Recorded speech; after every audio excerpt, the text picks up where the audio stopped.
My name is Cynthia McIntosh, and I welcome you to Word Alive Ministries, called to encourage you and I to have a deep, intimate relationship with Christ. On today, I want to share a word with you from the Lord from one of my favorite passages. It is from Isaiah chapter 40, verse 29 through 31. I want to start out today by reading it to you in three versions of Bible. My goal today is to give you the full essence of what the Lord wants you to know from this text on today. Listen to this. I want to read it in the New King James Version. It says, "And he, God, gives power to the weak.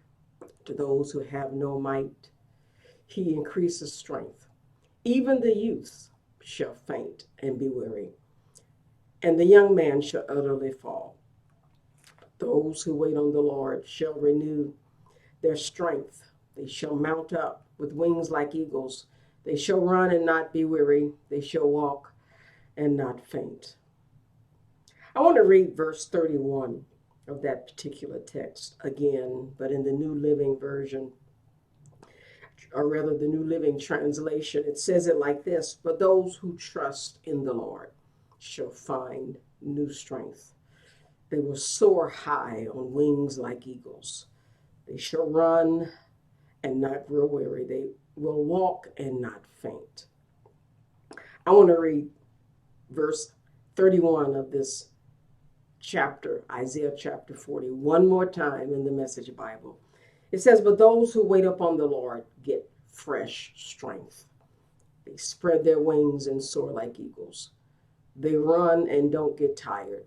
They walk and don't lag behind."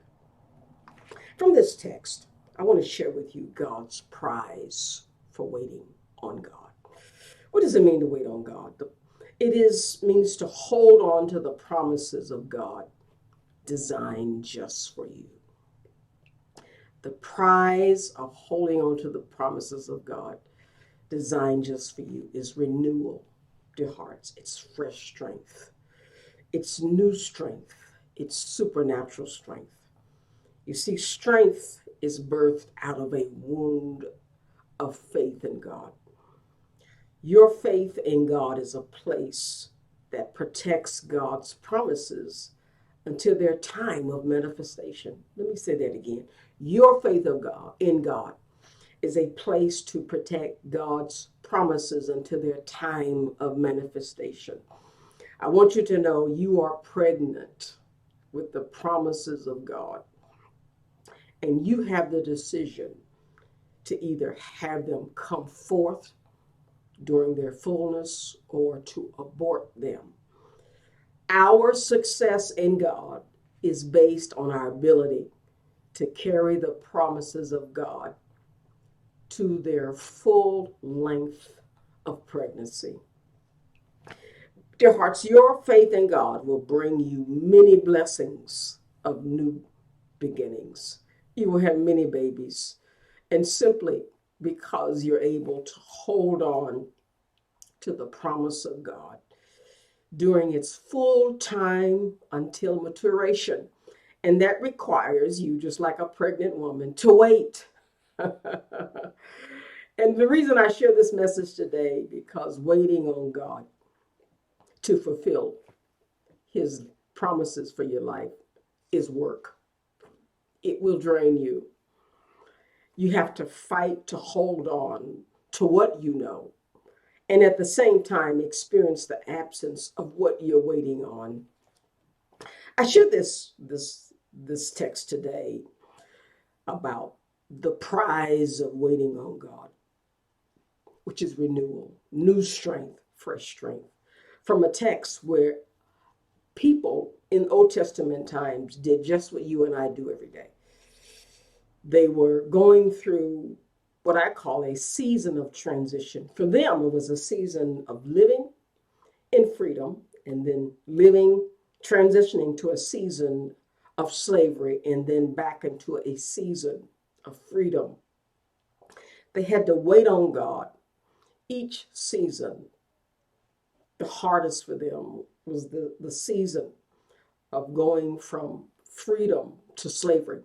God allowed a foreign nation to come in and take them as slaves.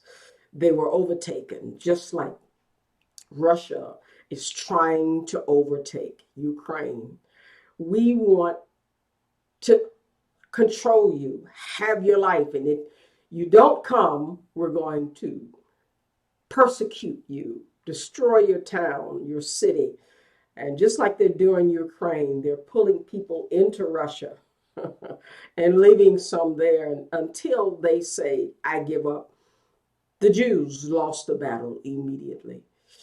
The nation that came in to take them overtook them with God's promises and blessings. God wanted them to serve him.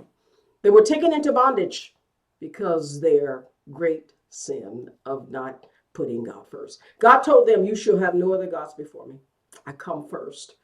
This is your purpose for being on this earth. And I will not let you enjoy living out of the will that I have for your life. The many of people in this earth like this. Their life is full of torment and persecution because they will not say yes to God. I challenge you today, if you're living in a place of rebellion in any part of your life, the easiest thing, the best thing to do is to tell God yes. Dear hearts, I want you to know the season of waiting on God will bring many blessings into your life. I want to end with just my story, just briefly. My greatest season of transition was when I left home at the age of 18 to begin my life away from home as an independent. I went to engineering school, and during that time, God called me into ministry. And at that time, I had to enter both without the support of my family being there close by. I did not want that blessing from the Lord. It was something that God wanted me to have, a career in engineering and also a career as a minister for him on this earth. I wouldn't be here with you now had I not accepted the challenge of waiting on God to bring forth that promise. I had the promise. I acted on it. I left home and did what God wanted me to do. But it took a while for me to grow into what God wanted me to become. Let me say that again. It took a while for me to grow into what God wanted me to become. I did not want it. At one point, I said, I'm going back home. God said, no, if you don't, wait on me to grow you up into a life as an engineer, a life as a minister. If you go back, you won't get your blessings. I have impregnated you with the seed of doing two things in this life, of giving me your life as a minister and of having a career as an engineer. Well, dear hearts, I fought and I waited on God. It took me about 5 years of crying and seeking God for the strength to carry this burden. It was heavy. I could have given it up. I could have aborted it. But the thing I discovered after carrying it to its fullness is that new strength, that fresh strength, that supernatural strength that comes with the birthing of a blessing into your life. I'm a witness that as you deal with the challenge of waiting on God for what he has said he is going to do, his promise designed just for you, if you can endure that, great joy will come into your life. A great blessing of a new strength, of a new hope, of power that's in your life that would not have come if you had not waited on God. The Israelites, the Jews, now have a home where they are free. They're recognizing God. They're accepting Christ as their Lord and Savior. They had a season of what I call rebellion.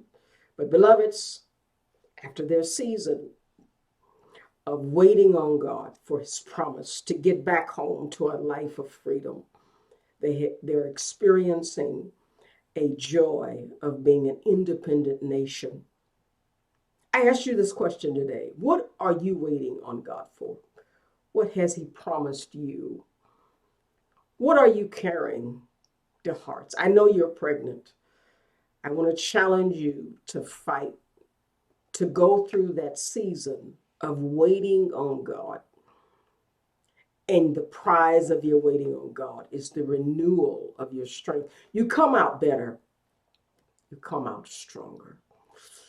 You come out full of blessings that you would have never had you not waited on God.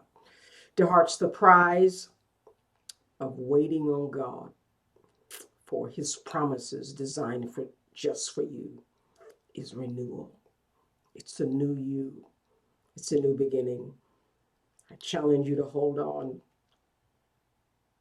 He wants to bless you. Well, beloveds, I've got to go. God bless you and keep you. Cause His face to shine upon you and be gracious unto you. God bless until we meet again.